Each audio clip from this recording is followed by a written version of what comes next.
A'udzubillahi minasyaitonirrajim. Bismillahirrahmanirrahim. Assalamualaikum warahmatullahi wabarakatuh. Kembali lagi bersama Mang Sukir, yang tentunya akan menemani teman-teman semua dengan sebuah kisah-kisah horor dan mistis, yang kali ini akan menceritakan sebuah kisah yang berjudul Santet Miss V.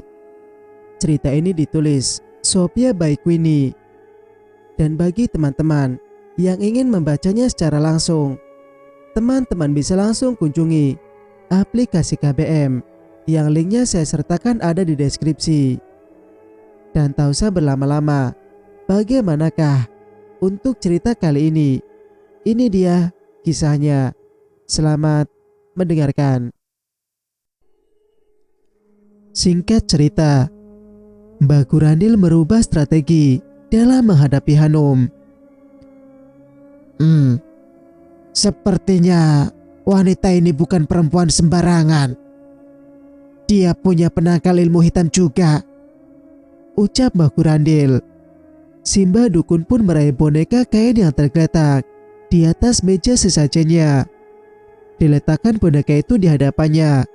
Lalu Mbak Gurandil memejamkan mata. Mulutnya komat kamit. Asap dupa mulai mengepul memenuhi ruangan. Mulut Mbak Gurandil terus komat kamit. Tak berapa lama, kepala nampak mulai mengeluarkan asap. Boneka yang dipegangnya diletakkan di atas bara kemenyan yang menyala. Untuk yang kesekian kalinya, dia mengulangi kiriman ilmu hitamnya. Kini dukun santet yang dikenal sakti dan jahat itu mengeluarkan sebagian ilmu yang dimilikinya. Karena sudah 2 kali makhluk halus kirimannya kembali dengan kekalahan telak. Sementara itu, Hanum tiba-tiba merasakan tubuhnya panas luar biasa, serasa tengah dipanggang di dalam bara api. Keesokan harinya, Mbah Gurani langsung mempersiapkan segala peralatan untuk melaksanakan ritual gaibnya. Beberapa dupa, apel jin dan buhur termahal dibelinya agar para jin sakti bisa dia datangkan untuk membantunya untuk melakukan misi jahat permintaan Bahri dan Arima pada Hanum. Dengan dibantu asistennya, Mbah Gurandil akan membuktikan jika ilmu teluh yang dimilikinya sangat sakti, sulit untuk disembuhkan dan diobati, juga sukar untuk mencari tandingannya. Sebungkus ikan peda tak lupa dibelinya juga.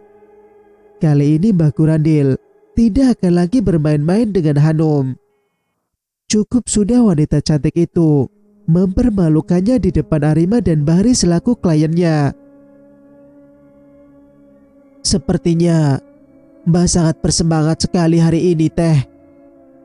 Ujang selaku asistennya bertanya dengan heran. Karena biasanya Mbak Gurandil hanya memerintahkan dirinya untuk membeli segala kebutuhan praktek kliniknya. Tapi hari ini pria itu memilih sendiri bahannya.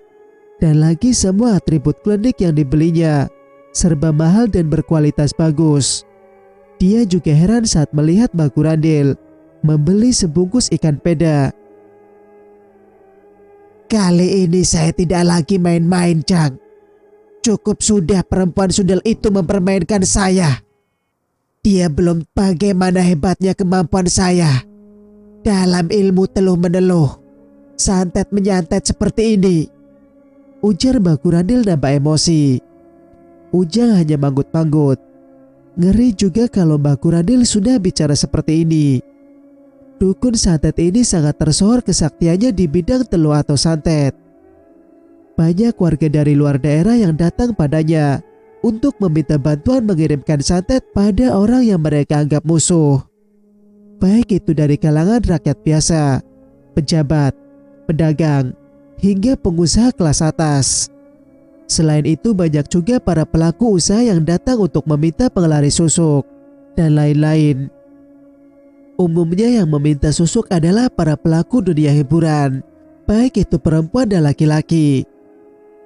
Mereka memasang susuk di sekitar badannya, khususnya area wajah, seperti hidung, mata, dan bibir. Bahkan ada juga yang meminta susuk di daerah bokong. banyak juga perempuan yang sering meminta susuk perawan. Adalah mereka para perempuan yang bekerja di dunia hiburan malam. Mungkin agar selalu rapat, legit, dan harum seperti perawan. Harga yang ditawarkan tidak menjadi masalah untuk bisa eksis dalam pekerjaannya. Harga praktek Mbah Gurandil terbilang mahal karena khasiatnya yang selalu nomor satu dan sangat memuaskan. Para perempuan malam itu tak pernah mempermasalahkan harga yang ditawarkan. Mungkin karena mereka puas dengan hasilnya. Tak segan-segan mereka memasang susuk emas murni di area intimnya. Ujang saja sebagai lelaki merasa ngeri. Entah apa yang dicari oleh para perempuan itu, hingga mereka rela melakukan hal-hal yang terbilang nekat tersebut. Sebagai asisten pribadi, Ujang tahu betul bagaimana sepak terjang Mbah Gurandil dalam menjalani aksinya. Tiada ampun bagi siapa saja yang sudah menjadi targetnya. Sesampainya di rumah, Mbah Gurandil langsung mempersiapkan diri untuk bersemedi. Jang, rendam ikan peda itu dengan air. Biarkan 3 hari 3 malam. Tutup saja wadahnya. Letakkan di meja ritual saya. Jangan lupa nyalakan menyan yang tadi kita beli. Apel jin 3-3-nya dibuka. 3 hari ke depan Mbah mau semedi. Awas jangan ada yang mengganggu. Kalau ada tamu, katakan saja Mbah sedang tidak ada di rumah. Suruh kembali minggu depan saja, ucap Mbah Gurandil panjang lebar. Ujang menganggukkan kepala. Dia mencermati segala ucapan dan instruksi yang dikatakan majikannya. Karena jika salah, maka pekerjaannya menjadi taruhannya. Setelah merendam ikan peda dengan air, menutupnya dengan kain kafan, Ujang meletakkan semua benda yang diminta Mbah Gurandil di atas meja, di mana Mbah Gurandil bersila, duduk di hadapannya. Sebuah boneka dari kain kafan nampak tergeletak, sementara Mbah Gurandil mempersiapkan diri untuk bersemedi panjang, guna melancarkan kiriman santet peda busuknya pada Hanum. Mata Ujang meneliti foto di atas meja tersebut. Dia mengernyit dahi. Rupa 2 perempuan di sana cukup mirip, sangat familiar baginya. Ujang merasa dia mengenal keduanya. Tapi siapa mereka? Batin Ujang bertanya-tanya. Tangannya hendak meraih foto tersebut. Tapi Mbah Gurandil menepis tangan Ujang dengan keras. Maaf atuh Mbah, Ujang tega sengaja. Jangan main-main dengan peralatan yang Mbah ingin gunakan. Urus saja apa yang Mbah suruh kamu lakukan. Paham? Mbah Gurandil nampak tidak suka, tapi matanya masih terpejam. Ujang buru-buru bangkit, hendak meninggalkan ruangan. Tutup kembali pintunya. Ingat, jangan ada yang mengganggu Mbah. Kalau sampai ritual dan semedi ini gagal, Mbah akan memecatmu dari pekerjaan ini, Ujang. Tandas Mbah Gurandil. Ujang manggut sambil buru-buru pergi. Hatinya masih berpikir pada 2 perempuan di foto tadi. Melihat gelagat Mbah Gurandil yang begitu serius menangani tugas ini, Ujang berpikir orang yang akan dikirim santet kali ini pasti bukan orang sembarangan.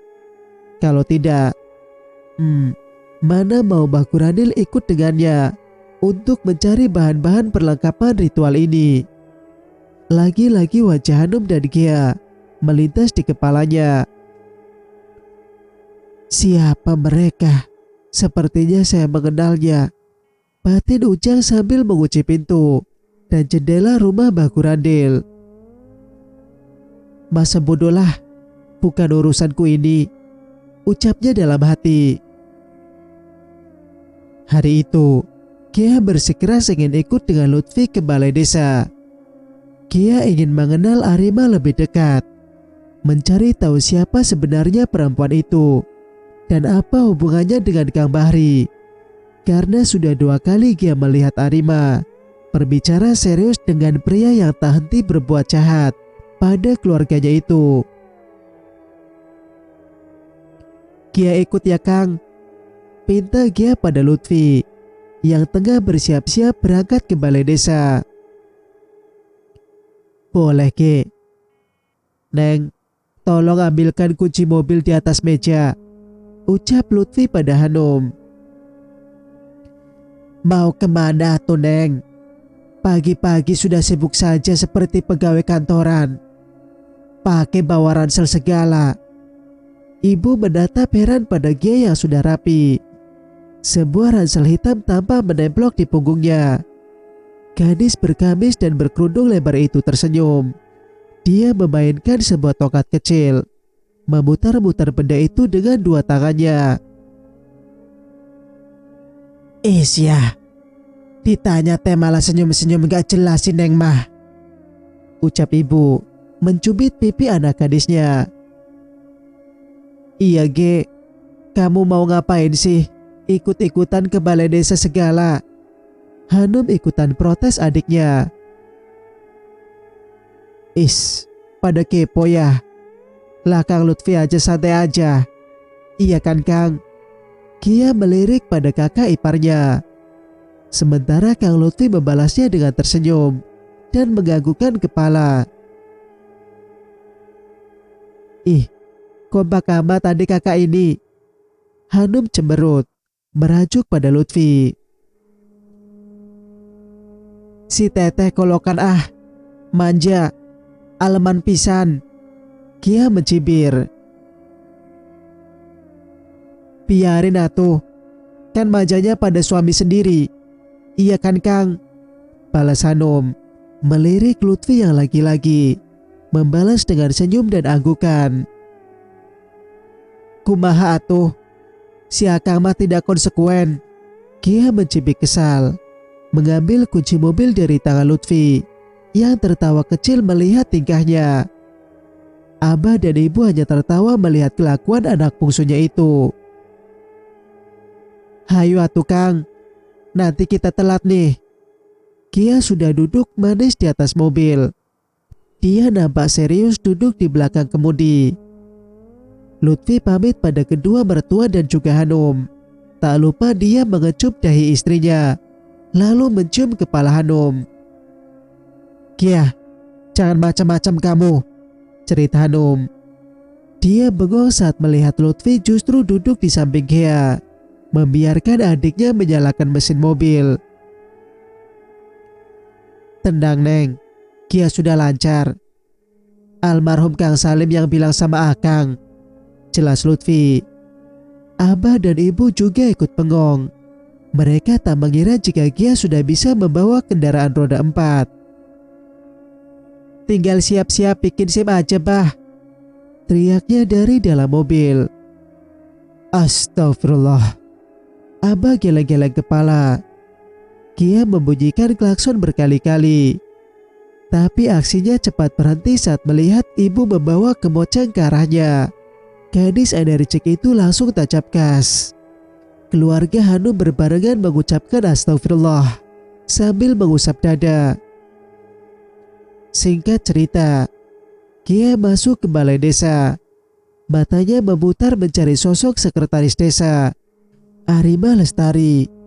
Sebuah papan nama tergeletak di meja, sedangkan kursinya masih kosong, pertanda empunya belum datang. Rajin apaan? Jam segini belum datang. Kalah sama bos, ujar Gia. Lutfi hanya mesem melihat tingkah adik iparnya. Gia di sini dulu ya. Akang akan ngecek lokasi pembuatan TPA. Kebetulan sudah 2 minggu ini belum sempat Akang kontrol, ujar Lutfi. Siap 86 Jenderal. Gia memberi hormat. Tak berapa lama setelah Lutfi pergi, sebuah motor metik masuk ke halaman balai desa. Seorang perempuan cantik, berbaju ketat, nampak turun tergesa. Dikiranya balai desa masih kosong karena dia tak melihat mobil Lutfi terparkir di depannya. Udah dandan cantik, seksi gini Pak Bos malah belum datang, rutuknya. Kia yang mendengar kalimat itu tersenyum sinis. Oh, jadi dandan cantik, penampilan seksi kayak gini, sengaja mau ngegodain Pak Kades ya? Tanya Gia tanpa basa-basi. Arima kaget saat melihat Gia tengah duduk di sofa, di mana biasanya Pak Kades menerima tamu. Bukan begitu, Neng. Itu mah bercanda aja, ralatnya. Tapi Gia sudah tak lagi mempercayainya. Kerja di balai desa, kok kayak kerja di karaoke? Baju ketat, ampe kancingnya pada mau lepas gitu. Mau apa lagi kalau bukan godain laki orang? Itu hijab. Hijab apaan? Kalau dada dibiarin terlihat ngegunduk, kayak gunung Merapi mau meletus gitu. Ucap Hanum tajam. Matanya melirik ke arah bagian dada Arima. Wanita berbaju seksi itu melongos. Ucapan Gia menohok hatinya. Dia bermaksud membuka pintu ruang kerjanya, tapi tak jadi saat Gia menghampirinya. Biasanya saya gak gini kok. Pakaian saya belum pada kering, jadi terpaksa pakai yang begini. Dia mencoba memberi alasan. Awas saja kalau berani macam-macam godain kakak ipar saya. Urusannya bakal langsung sama saya. Gia menggulung lengan baju gamisnya, seolah jawara yang siap bertempur. Arima nampak serba salah. Udah sana kerja. Mulai hari ini, saya akan jadi mandor di sini. Siapa yang kerjanya kurang bagus, akan saya laporin ke Pak Kades, biar dipecat, ancam Gia. Wajah Arima terlihat begitu tak suka pada Gia, tapi dia menahannya, berusaha tetap sopan di depan gadis itu. Iya, saya akan bekerja sebaik mungkin. Saya tidak akan menyia-nyiakan kesempatan bekerja di desa ini, ucap Arima. Gia menjadi sebal mendengarnya. Iya, kemarin Kang Bahri kirim salam, ucap Gia tiba-tiba. Wajah Arima nampak kaget saat Gia menyebut nama Bahri. Gia jelas mengamati tungkahnya, tapi Arima tak menyadari. Oh, Kang Bahri ya. Salam juga tuh, nanti bilangin. Memangnya kenal sama Kang Bahri? Kenal. Dia teman bisnis almarhum suami saya. Arima itu menjawab gagap. Jadi situ janda, selidiknya. Arima mengangguk. Asalnya dari mana? Saya dari Karawang. Kebetulan pernah lama tinggal di Tangerang, ikut almarhum suami. Memang suaminya kerja apa? Arima tak langsung menjawab. Dahinya nampak berkerut. Suami saya kerja buruh. Iya, buruh pabrik. Gia menganggukkan kepala. Bukankah tadi dia bilang Kang Bahri itu rekan kerja suaminya? Sejak kapan Kang Bahri jadi buruh pabrik? Nih orang benar-benar mencurigakan, batin Gia. Mana map data pegawai? Saya mau bikin catatan buat tugas sosiologi di sekolah, ucap Gia berbohong. Arima memberikannya sebuah map berwarna biru. Gia kembali ke ruang tamu, sementara Arima masuk ke ruang kerjanya. Wanita itu pura-pura serius dengan menggarap laporan keuangan yang akan dilaporkannya pada Lutfi minggu ini. Sesekali matanya melirik pada Gia. Sepertinya dia harus waspada pada gadis ini. Dia tak selembut kakaknya Hanum. Sementara Gia sibuk dengan berkas yang dia cari. Tak lupa dia memotret beberapa dokumen yang dia butuhkan. Wajahnya sesekali mengerung, lalu normal kembali.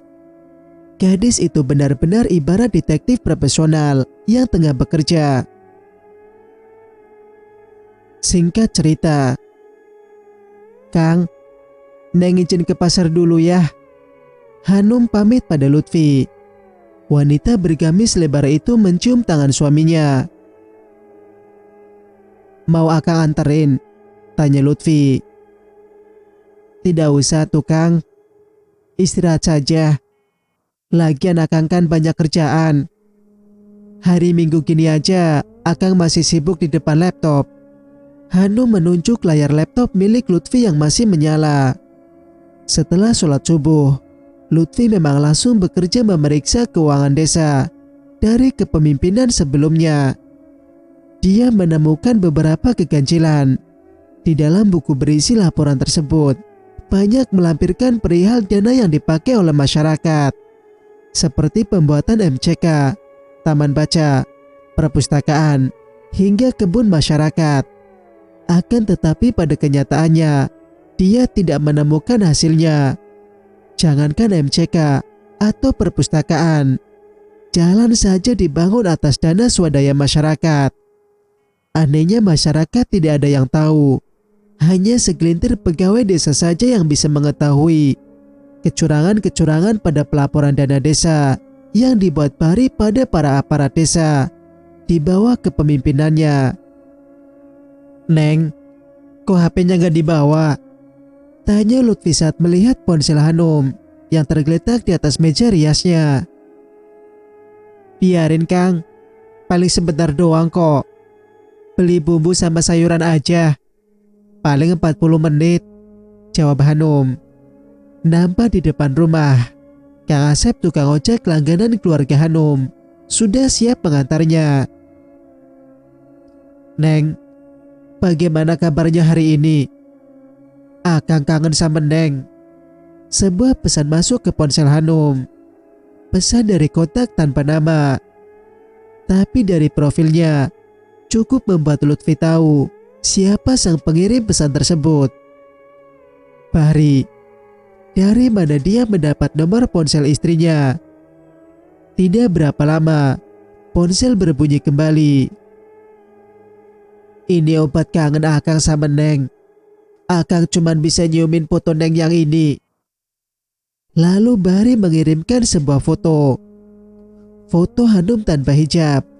Terlihat cantik dengan rambut digerai begitu saja. Wajah natural tanpa polesan make up membuat istrinya begitu terlihat menawan. Lutfi menghela napas berat.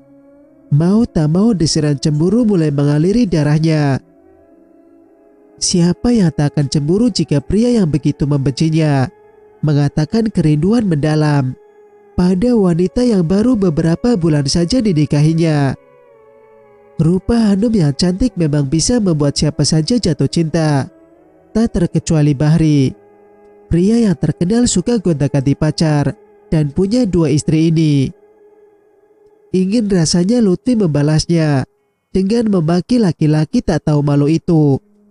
Tapi dia menahan emosi dan rasa cemburu yang membuat dadanya sesak. Rasa penasaran memenuhi rongga dadanya. Dari mana Bahri mendapatkan foto-foto Hanum tanpa hijab, sedangkan selama ini istrinya selalu menutup rapat tubuhnya? Apa Hanum yang memberikannya? Tapi tidak mungkin. Jangankan pada Bahri, saat ini saja Lutfi tak punya foto Hanum tanpa hijab. Hanya sesekali iseng lalu dihapusnya kembali. Dari mana laki-laki itu mendapatkannya? Lagi-lagi pertanyaan itu dilontarkan Lutfi, tapi hanya dalam hati. "Kok Akang bengong di situ?"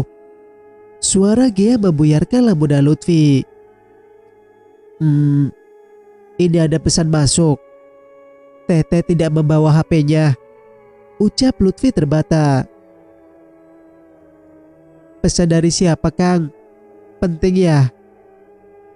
"Tidak ada namanya. Kayaknya tidak terlalu penting," jawab Lutfi. Ya sudah tuh, abaikan saja Kang. Kalau tidak penting, nanti nunggu si Teteh pulang. Paling sebentar lagi. Kia hendak berbalik ke arah dapur. Kia, Lutfi memanggilnya. Iya Kang, apalagi? Spontan Kia berbalik. Kenapa saat itu Abah menolak lamaran Kang Bahri? Tanya Lutfi tiba-tiba. Kenapa Kang nanyain hal itu? Cemburu ya? Kia malah balik nanya. Bukan cemburu sih, Akang penasaran saja. Karena pasti Kang Bahri menawarkan segala pada Abah saat melamar tetehmu. Iya sih, cuman Abah tetap nolak. Karena yakin Teh Hanum gak bakalan mau nikah sama Kang Bahri, ujar Kia. Yakin tetehmu bakal nolak? Hakul yakin malah. Kenapa? Iya atuh, kan Teh Hanum sudah bucin sama Akang. Kia terkekeh geli, lalu meneruskan omongannya. Tiada tempat untuk orang lain di hati Teteh selain untuk Akang. Makanya awas saja kalau Akang ada main sama perempuan lain. Gak ridho gak ikhlas lagi ya mah. Bagaimana kalau Teh Hanum yang ada main sama laki-laki lain? Kini Lutfi berbalik nanya. Ah, tidak akan atuh si Teteh mah. Pokoknya dijamin 100%. Teh Hanum hanya mencintai Akang seorang, tandas Kia. Lutfi mengangguk. Ada rasa berdosa saat dia meragukan cinta Hanum. Tapi bagaimana lagi? Pesan dari Bahri membuatnya terbakar cemburu. Dan Bahri punya segalanya untuk membuat Hanum jatuh cinta padanya. Ponsel berbunyi kembali. Bagaimana tawaran Akang yang kemarin? Neng setuju kan? Soal si Lutfi mah, biar itu jadi urusan Akang. Darah Lutfi mendidih seketika. Pria muda itu membaca istighfar berkali-kali, lalu mengusap wajahnya. Berani sekali pria tak tahu sopan santun itu pada istrinya. Neng, ada apa ini sebenarnya? Apa yang Neng sembunyikan dari Akang? Gumam Lutfi. Sebagai suami dia merasa ada yang sedang terjadi dalam rumah tangganya yang baru seumur jagung itu. Baru saja tangan Lutfi bergerak akan membalas pesan tersebut. Tapi kembali dia mengurungkannya. Mungkin ada baiknya membicarakan semua hal ini pada istrinya, agar Hanum bisa menjelaskan apa yang tengah terjadi antara dia dan Bahri. Hingga lelaki itu berani mengirimkan pesan menjijikan itu padanya. Suara motor terdengar berhenti di halaman rumah. Benar saja, Hanum sudah kembali. Tangannya menenteng 2 plastik kresek berukuran besar. Lutfi mempersiapkan diri untuk menanyakan semuanya pada Hanum. Tapi dia harus mencari waktu yang tepat. Sepertinya nanti malam adalah waktu yang pas untuk berbincang masalah ini dengan istrinya. Cerita pun bersambung. Jika kalian suka dengan ceritanya, jangan lupa untuk like, komen, dan subscribe channel ini agar bisa mendengarkan cerita-cerita berikutnya. Wassalamualaikum warahmatullahi wabarakatuh.